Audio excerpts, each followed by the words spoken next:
بعد حلقة الشوكة والسكينة، ناس كتير قالوا إزاي نسيتوا المعلقة المعلمة الحقيقية بتاعت السفرة؟ عشان كده عملنا حلقة مخصوص.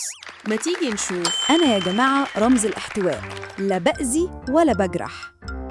أنا بشيل الأكل كله وأقدمه لكم برقة. أنا الأم الحنونة بتاعت السفرة. يا سلام بقى، هو مش أنا برضو اللي باخد الشوربة وأدفي البني آدمين من غير الأكل؟ يبقى ناقص نصه.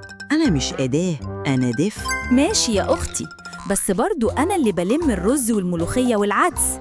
أنا اللي بشيل الحمل التقيل. أنتي بتجري ورا السوائل وأنا اللي شايلة البيت. شايلة البيت؟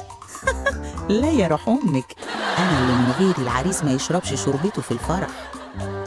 أنا اللي في المناسبات أنتي بتتلطخي في الطبيخ.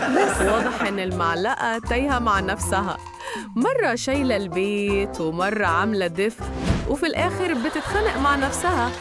ما تنسوش الفولو والسبسكرايب. سلام.